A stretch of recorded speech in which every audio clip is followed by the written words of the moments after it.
Okay, who in the office gets on your nerves more? Is it the loud laugher, the jokester, is it the grump, or the one with the really smelly food? But the better question is, how do you deal with those coworkers?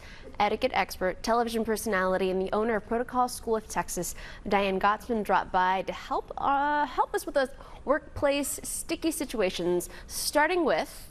No, I'm probably that loud laughter. I'm the obnoxious one. So the first step, though, is acknowledging that you have a problem. The first issue is after work emails, and I believe we're going to be swiping a little bit here. There we go. Love a good swipe. After work, after hour emails. So this is tough because when your boss emails you after work or a client emails you, you feel compelled to want to answer. Obligated. Obligated. So, you know, I say there's two sides to the story. If you're the boss, don't email unless it's an absolute emergency after work, because then we're going to have to email back, right, or going to feel like we have to. But the reality is, if it's not important, wait. Just wait. So try and conduct your business in the business window, and that's easier said than done. But when all else fails and you read it and it looks like it's something that you think you need to attend to, answer, and then the next day you can say, you know, you're emailing me in the evenings and I'm not quite sure, do you want me to respond right away? So kind of get it out on the table. And then address it. Yes. I like that. Okay, very nice. And the next one, you actually quoted in a CNN article for this, and I have totally done this before, cursing in the workplace. Yes. You say don't do it. Well, you know, I gotta do better. Most of the time we should not be saying foul words in the workplace. Oh, I thought you were about to say something else. I was like, Diane, no. But foul language, foul language. So if you smash your finger in the door, you know, chances are I may have done it once or twice myself. It hurts. But when you go around just cursing, you know, daily in the workplace, it really does minimize your professionalism. So even in a relaxed workspace, I think less is always best. Err on the side of caution. Don't do it. Don't do it. Okay, and our next question is actually going to come from producer Robin. Let's hear from her. Hey, Diane. Got a question for you. What's your advice for a person who has a coworker that's always running late? Wait a minute. I'm here. I gotta go to a meeting. Yeah, see what I mean? Help Robin out. That's so annoying, right? When you're running late, but always with a bag from the drive-thru, right, in the morning. So I'm running late, but I had enough time to get my coffee and my muffin. So again, you know, you want to have good time management skills because it shows professionalism. But when you are running late, don't walk in with a cup of coffee and eating your fresh muffin from the drive-thru, because it shows that your time is more important than your boss's or the staff meetings. I gotta remember that one too. Okay. Yes. Okay, how about this one? The classic name dropper. Oh, who likes a name dropper? Let me pick that up for you. Hold on. Yes, I think you dropped that. Yes.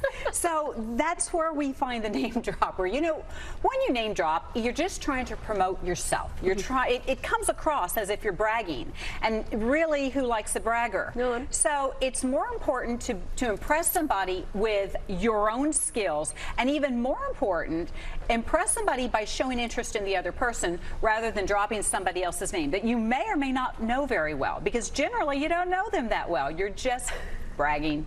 Okay, this one is, I think everybody needs to pay attention to. We've all fallen victim of this, office, I'm sorry for me to even say, office gossip. That's it. What can we do about that? Stop. Just stop. Don't get involved with the office gossip.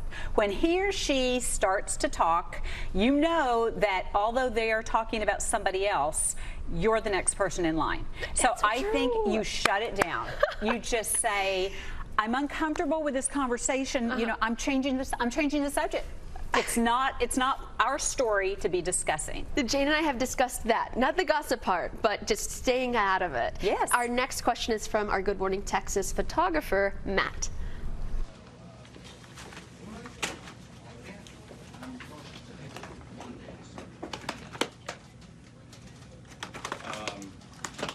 Hey, Diane. What am I supposed to do about these workplace food stealers? Are they stealing your food? Are they stealing food? I got hungry. You It got looked hungry. real It was good. you. So keep your hands to yourself. You know, this is what we teach children. So as adults, we need to do the same thing. You open the fridge and you see somebody's really yummy lunch. Don't take a little bite. You know, they're not going to be able to tell. Yes, they can. And you know, certainly you don't take their food. But on the other side of that, if you have food in the refrigerator and it's there too long, get rid of it. Gross. So take it out. I don't want to say take it home. You probably want to toss it if it's been there too many days. But keep your own food to yourself. Don't be tasting anybody else's meals. Or do what I do, put your name on it. Our last question is from producer Caitlin. Okay, so what do you do when you're trying to work hard and focus, but there's someone talking really loud? Something that you think is a reasonable solution, or what are your thoughts on? Come on, Jane, pipe down. We all feel that. Everybody has that in their office. So I think that, you know, if you can wear your earbuds. You know, if it's just you, if it's only you and you're the one who's complaining and nobody else seems to have a problem with it. But if you do have a coworker that's loud, or they're talking, or they're laughing really loud, you can just say, you know, you're a little bit loud and I'm on the phone with a client, or I'm trying to concentrate, would you mind? Because if you shut the door, then you look antisocial. So you just, you know, we're adults, we have to compromise. All right, Jane, did you hear that? I'm on the phone with a client right now. I need you to pipe down. I got it. I'm kidding. Okay, she got it. Love you, Jane. All right, if you have some more questions about that office etiquette, or really any type of etiquette in any situation, you can go to DianeGottsman.com for etiquette tips from the workplace, your roommates, the body language. I mean, you name it, she can help you out. Thank you, Diane.